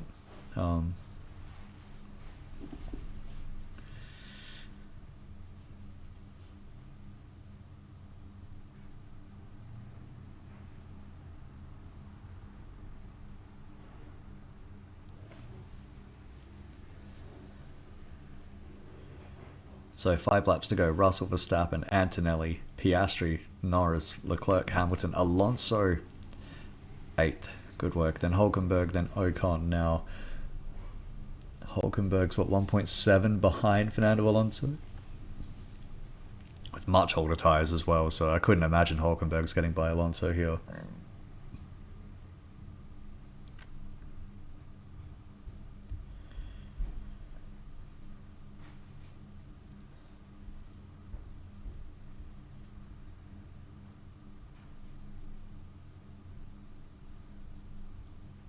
Sainz only 1.3 seconds behind Esteban Ocon as well, so the final point still well up for grabs.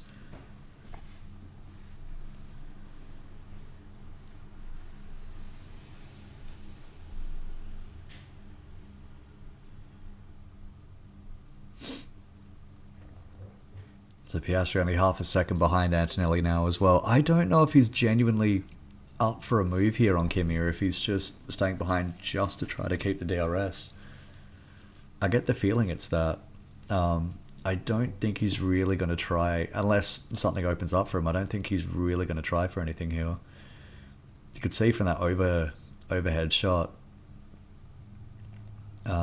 Norris a lot closer to Piastri than Piastri is to Antonelli. It is close, but it is close. I just don't quite...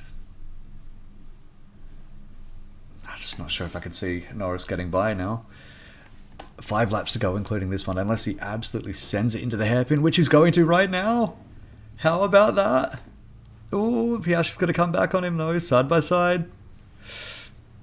Down the back straight. Oh, they're very, very close together. Very close together, both of them with the DRS. Norris with the draft as well. Trying to push Piastri to the inside. It's not going to work. Piastri compromise going through the final chicane. Norris now right behind Oscar. Oh, he's broken. He's crashed. He's crashed. He's crashed. Oh my gosh. Amazing. Just like the McLarens in 2011. Wow, that is fucking huge. Unbelievable. And that will be a safety car. Lap 67. I don't know if they're going to be able to get this race restarted. That is amazing. So Norris absolutely had the run. Piastri has forced him basically into the wall. Oh, that's it. There we go. That's the moment. That's it. We've been waiting. Oh, I was saying last fucking season, and I've been saying it all season. Just wait. These guys are going. There is going to be a moment. Can they play nicely together? What does this do for the rest of the championship now? Are they even going to let them race anymore?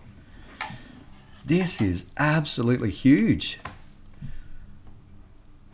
I want to see a replay. I want to see a replay, but this...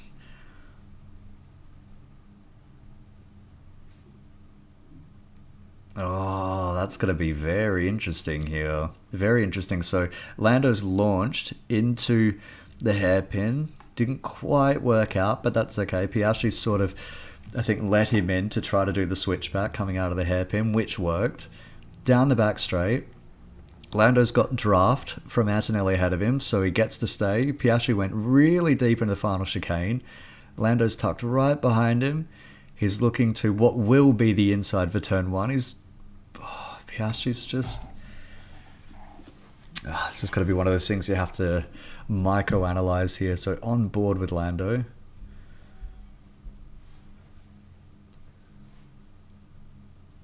Oh, there really wasn't a gap. Piastri's just kind of... It's all my bad, all my fault, unlucky, sorry, stupid from me, Norris. Yeah, it didn't look like Piastri really forced him over. It just looks like Lando kind of derped out of room. So Piastri's... Lando's just kind of gone for a gap that never existed.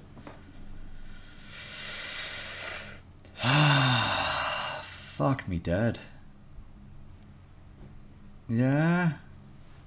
I can't really see anything that... you see Piastri's even looking in the other mirror. I don't think he's expecting Lando to go there at all.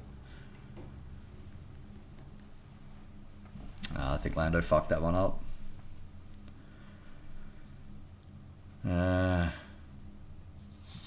Well, that's...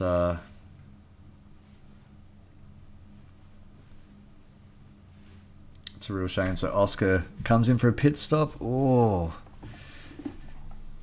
it's not quite an unsafe release. It's not far off though, but that is lap traffic getting behind him, so it won't really matter. Lap 68.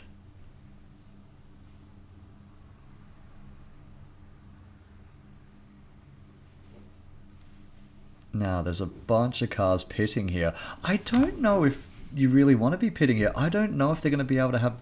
I don't know if they'll have the time to restart. Safety cars coming through the pits.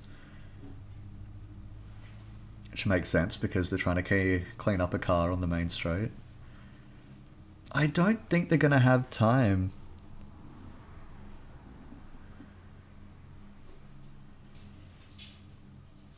To do a restart here.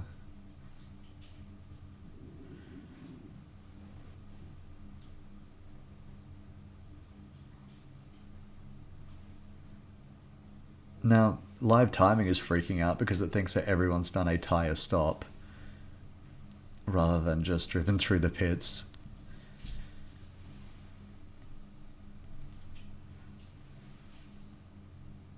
As far as I can tell, nobody's made a stop to change tyres except for Piastri, who I think was just taking a precautionary stop there. Now what is this? On board with Verstappen, who's I think trying to suddenly is complaining about George behind the safety car.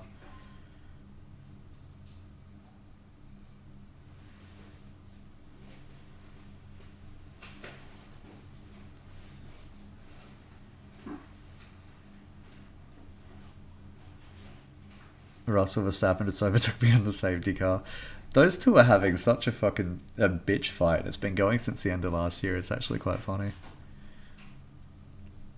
I don't think Russell's doing anything but trying to warm his brakes here. this race is going to end under safety car. I thought it would. There's just not enough time to get it going again. So it will be George Russell winning from Max Verstappen and Kimi Antonelli in third.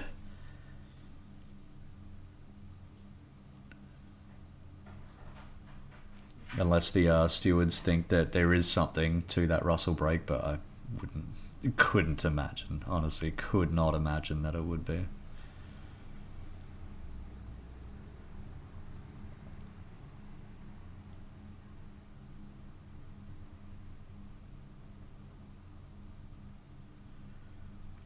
So Red Bull's saying it's blatant, I guess, brake checking from Russell. I don't fucking know. I mean, they're always going to argue that because they're in second, Russell's in first. Saying just don't fall for the gamesmanship. It's a safety car. It's the final lap. So this is it. This is the final order. Russell, Verstappen, Antonelli, Piastri, Leclerc, Hamilton, Alonso, Hulkenberg in 8th. Ocon and Sainz in 10th. So Sainz does get a point after all, but not for passing Ocon, because Lando figured he would just derp out of the race. Then Behrman in 11th, Tsunoda in 12th, Colapinto, Bortoletto, Gasly, Hadjar and Stroll bringing up the rear. John Alesi waving the flag. How about that? 30 years since he won this race. 30 years! Dear God, where did they go? Norris, Lawson, Albon, all of them did not finish. I mean, that was definitely a flashpoint at the end of the race. It definitely was. It felt like it was bubbling up into something at the end there. I'm not sure Russell's win was ever really in doubt. But it did look like something was coming there, and then it just... well, it all just exploded in a shards of Lando Norris's front wing.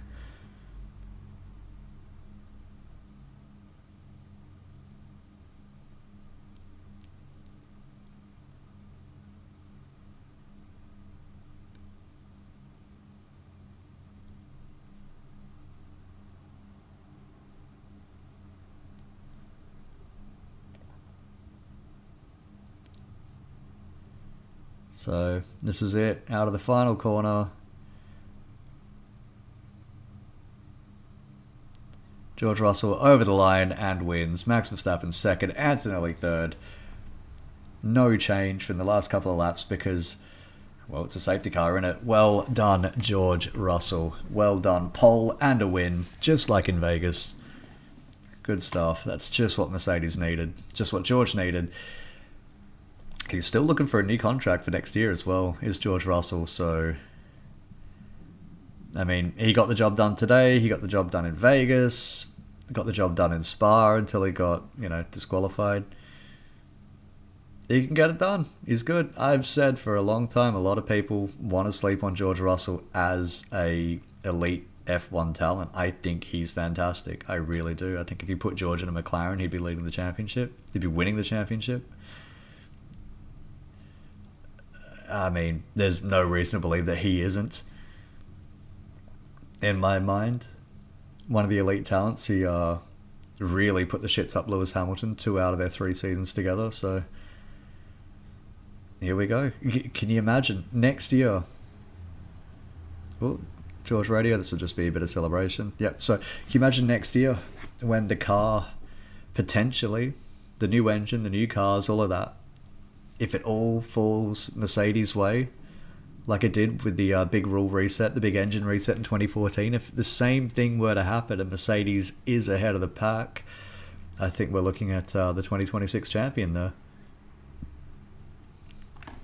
And I tell you, Formula 3 champion, Formula 2 champion, he's good. He's damn good. He is damn good.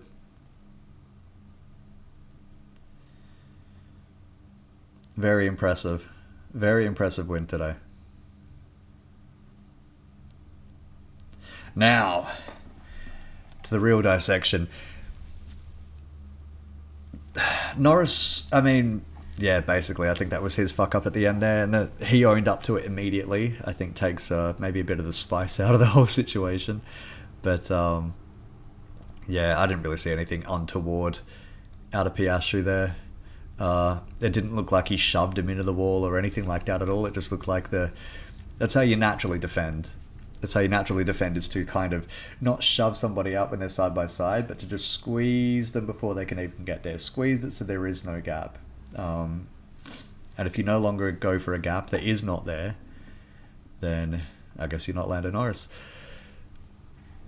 The point is just to squeeze out before the gap even really emerges, to squeeze it and just slightly close the door. What Piastri's done today is a bit like if you're in an elevator and you close the doors before somebody else can join you. You don't want to crush them in the door, but you do want that door to close before they can get there. So, well, I mean, that's a lot of points in the bag for Piastri today. Even though no podium, there's still a lot of points in the bag. Lando Norris with nothing. With absolutely nothing out of today. From my estimation, is Lando Norris's first retirement of the season as well. Not great. Not great. Not good. Not even okay. Bad. It's really, really bad for Norris, and this is just what he didn't need. He needed to be pragmatic. It's going to have to be stoic now for the rest of the championship, because this day is fucked. And I tell you, Lando's really going to have to try something. He's going to have to somehow turn his season around, because it is very, very quickly getting away from him here. George climbs out of his car, celebrating. Good work, George. Well done. Well done, buddy. So that really was the big flashpoint of the race. Russell, Verstappen, Antonelli. So Antonelli did manage to make the jump up to the podium, so well done for Kimi. There he is. Good work, guys. Great day for Mercedes. It's very rare a Mercedes double podium with a win nowadays. A lot more rare than it used to be. I mean, we used to watch this over and over and over again when it was Lewis and Rosberg or Lewis and Bottas, but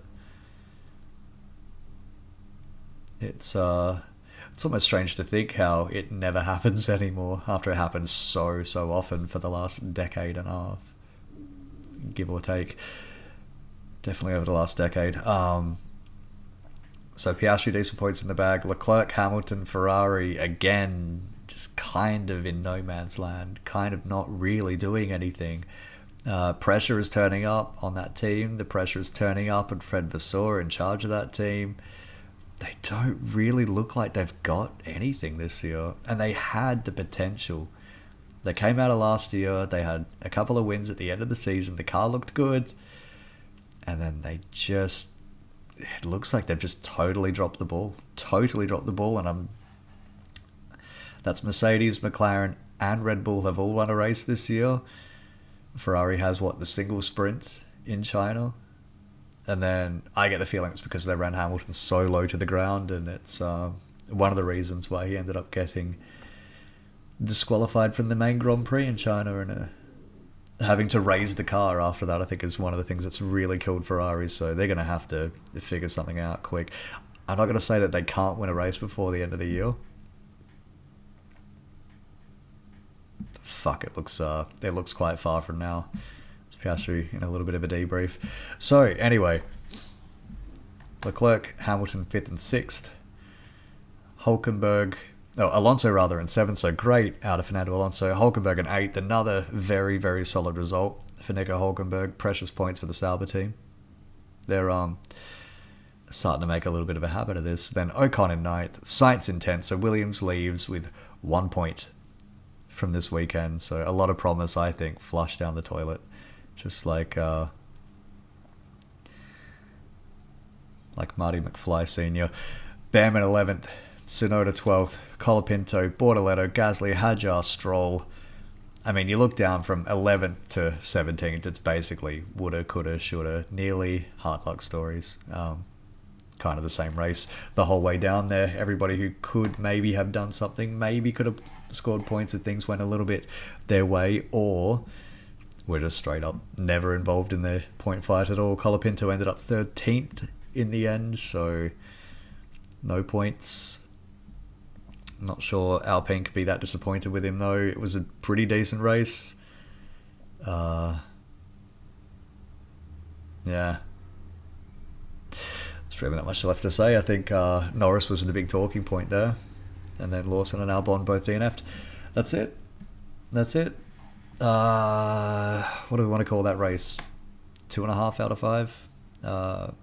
Maybe a soft 3 out of 5. Decent flashpoint at the end. A little bit to talk about going from here into the next round in Austria in 2 weeks' time. Max Verstappen did not get a penalty point, so he will be in Austria, so at least there's that. Which is important because it's a sprint next time as well in Austria, so banned from an entire sprint weekend means more points to potentially give up, so Max has avoided that. Well done. And yeah, congratulations to George and to Mercedes. Thanks very much for watching. I think that's timed away the checkered flag on this stream. Hope you had fun. Hope you enjoyed it. It was quite the thing to get up at arsehole o'clock to watch this race, but yeah, it was reasonably fun in the end. I think it was pretty alright. I'm very cynical by nature, so I'll always mark these things down a bit, but generally it was pretty... I don't think the win was ever really in doubt, but it was fun to see what everyone else was going to do in that. Norris-Piastri battle at the end was quite worth staying up for, so lots of fun. Either way, I'll be back in 2 weeks' time for the Austrian Grand Prix, for the sprint and for the race. Hope to see you then. Hope you had some fun. I hope you have fun whatever you're doing for the rest of the day. Keep it fun, keep it relaxed, because Lando sure isn't. Anyway, thank you very much. I'll see you soon. Ta.